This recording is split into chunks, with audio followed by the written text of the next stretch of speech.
बच्चों, कैसे हो आप लोग। आज क्लास 10th फिजिक्स के इस वीडियो में हम लोग बायो शॉर्ट के नियम के बारे में जानेंगे। आइए देखते हैं। ये अब बायो शॉर्ट का नियम क्या है इसको जान लेते हैं। तो बायो एवं सेवर्ट दो वैज्ञानिक थे जिन्होंने चुंबकीय क्षेत्र में उत्पन्न चुंबकीय क्षेत्र की तीव्रता का सूत्र प्राप्त किया है। पहले वो समझ लेते हैं। देखिए, मान लीजिए तीव्रता से क्या मतलब, मान लीजिए कोई चालक तार है, तो आपको ये मालूम है कि अगर इसमें मान लीजिए आई एम्पियर धारा बह रही है, तो इसके चारों ओर आपको मालूम है कि किसी भी चालक में अगर धारा प्रवाहित करते हैं तो उसके चारों ओर चुंबकीय क्षेत्र उत्पन्न हो जाता है। इस तरह उस तार के चारों ओर चुंबकीय क्षेत्र उत्पन्न हो जाता है।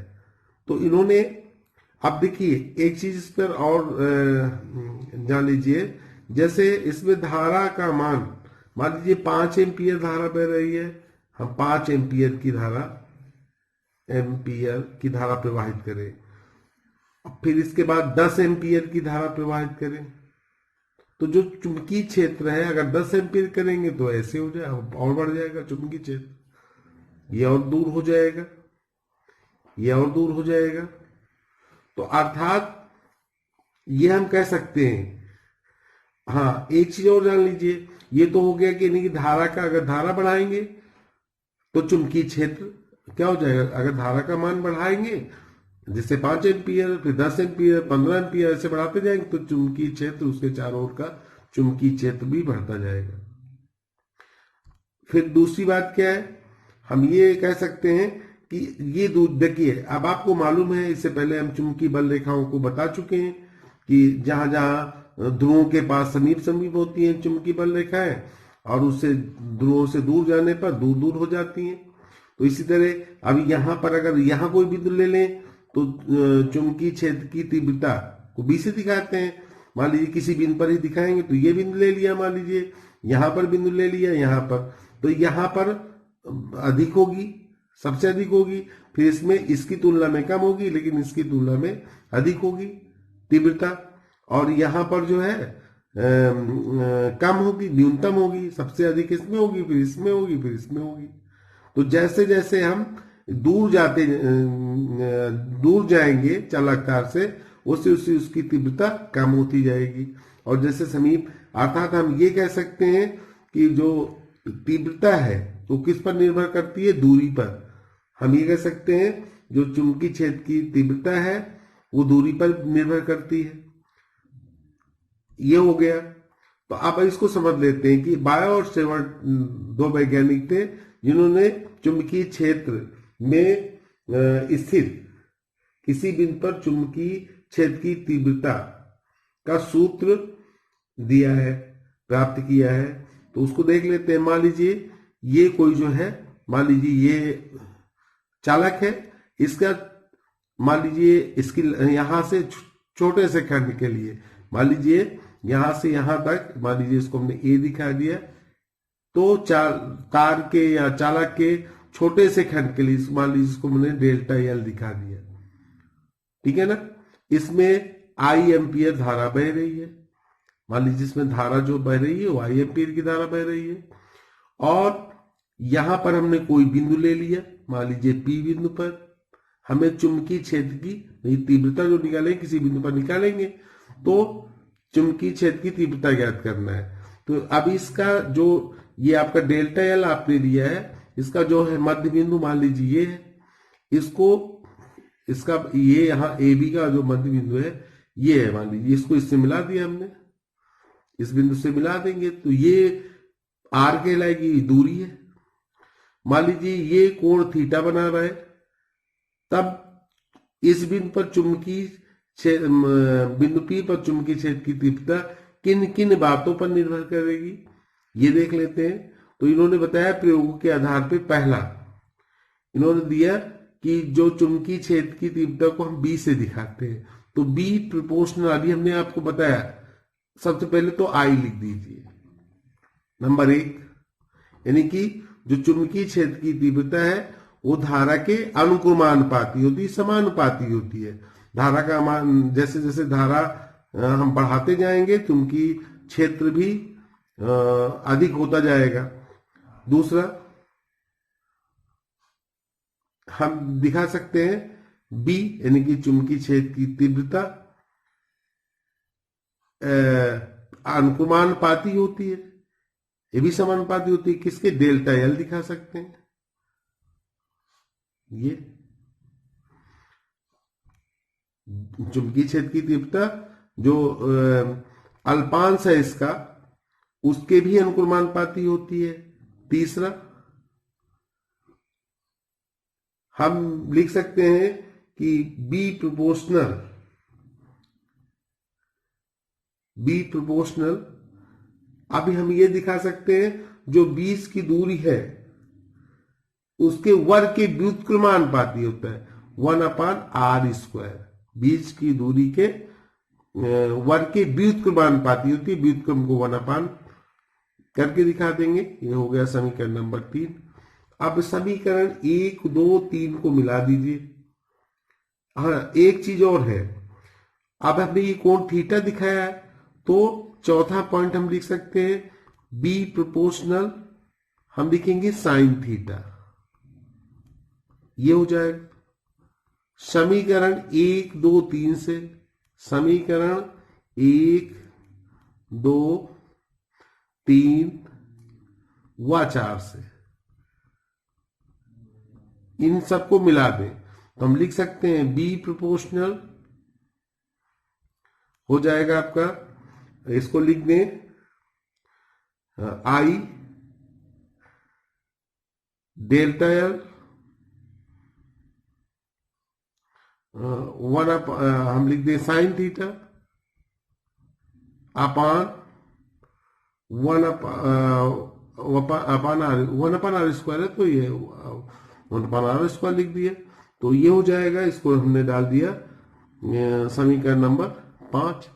यदि प्रोपोर्शनल चिन्ह हटाएंगे तो एक नियतांक आएगा। तो यहां अगर हम लिखें b इक्वल टू, तो यहां होगा μ0 अपान 4π, ये लिख देंगे और बाकी ये लिख देंगे delta L sine theta upon r²। μ0 यहां आई नहीं लिखे तो आई यहां लिख दें I delta L sine theta upon r²। ये नियतांक है, प्रोपोर्शनल चिन्ह हटा तो एक नियतांक आएगा। इस नियतांक का मान क्या होता है हम लिख सकते हैं यहां μ0 अपान 4π एक नियतांक है,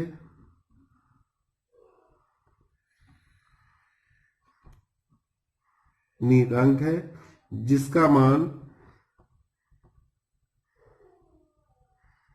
10⁻⁷ न्यूटन प्रति एम्पियर स्क्वायर होता है। ये इसका मान इतना होता है। तो इसी को निर्वात में अगर हम कह सकते हैं निर्वात की चुंबकशीलता भी से कहते हैं, इसका मान कितना होता है 4π इंटू 10⁻⁷ न्यूटन प्रति एम्पियर मीटर स्क्वायर। ये लिख सकते हैं 4π इंटू 10⁻⁷ न्यूटन पर एम्पियर। ये होता है μ0 का मान। सिर्फ μ0 का मतलब वही है निर्वात की चुंबकशीलता, ये μ0। अगर हम μ0 अपान 4π इसका मान लिखेंगे तो केवल 10⁻⁷ न्यूटन प्रति एम्पियर मीटर स्क्वायर लिखेंगे।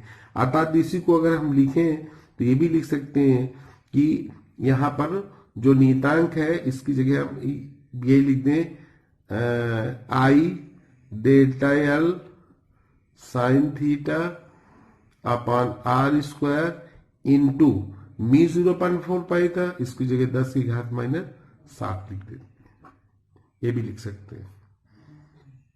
तो ये उपरोक्त, तो ये जो सूत्र है आपका, उपरोक्त सूत्र को ही बायो-सैवर्ट नियम कहते हैं, या यही सूत्र जो है बायो-सैवर्ट का नियम कहलाता है। तो ये हो गया आपका बायो-सैवर्ट का नियम। यदि मान लीजिए इसी में अगर मान लीजिए अनंत लंबाई, अब इसमें दिखा सकते हैं, अब जब किसी, हमें कह सकते हैं अनंत लंबाई में सीधे चालक, कोई अनंत लंबाई का सीधा चालक है, जब किसी सीधे धारावाही चालक में धारा प्रवाहित करते हैं, मान लीजिए इसमें धारा आई प्रवाहित करते हैं, तो चालक के समीप चुंबकीय क्षेत्र उत्पन्न हो जाता है। माना किसी अत्यधिक लंबाई के सीधे तार में आई एम्पीयर धारा प्रवाहित करने पर, मान लीजिए 20, ये हम दूरी आर ले लेते हैं, मान लीजिए ये पी बिंदु ले लिया और ये बीच की दूरी हमने यहां से यहां तक की दूरी को आर दिखा दिया, ठीक है ना।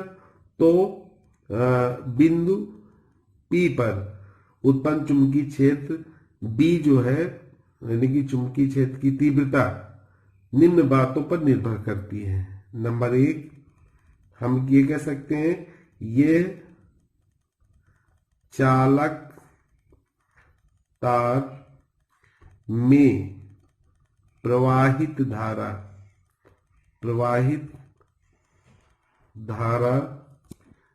के अनुक्रमानुपाती होता है, अनुक्रमानुपाती होता है।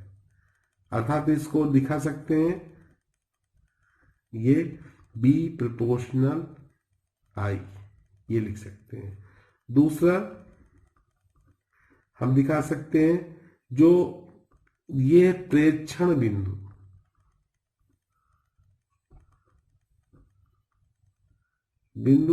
की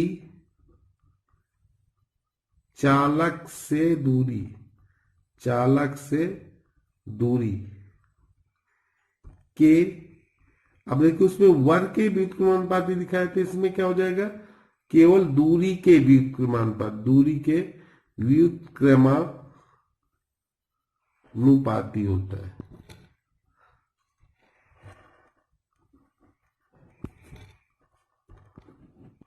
ये अर्थात हम लिख सकते हैं इसको P प्रोपोर्शनल 1/r लिख सकते हैं। ये समीकरण नंबर 2 डाल दीजिए, इसको समीकरण नंबर 1 था।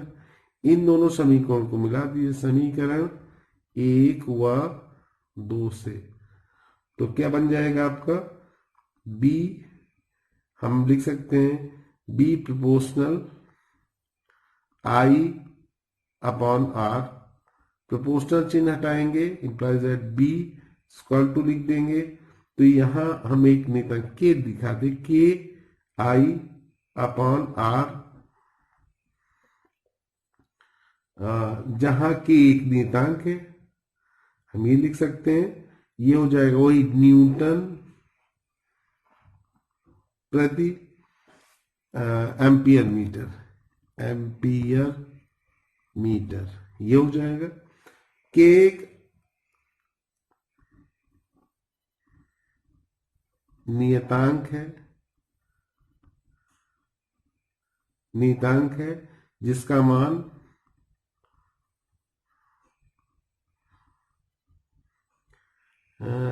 μ0 उसमें 4 पाई था, यहाँ 2 पाई है, और इसका मान होता है 2 × 10⁻⁻7, वही न्यूटन प्रति एम्पियर, ये लिख सकते हैं एम्पियर स्क्वायर। ये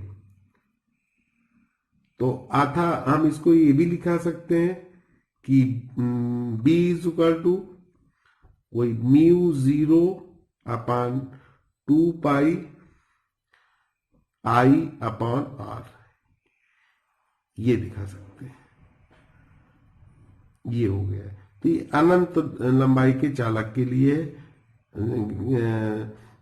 अनंत लंबाई के चालक के कारण चुंबकीय क्षेत्र पर से किसी बिंदु पर चुंबकीय क्षेत्र की तीव्रता ज्ञात करने का फार्मूला ये। राधे राधे बच्चों, आज के लिए सिर्फ इतना ही। अब अगले वीडियो में मैं इससे आगे का बताऊंगा।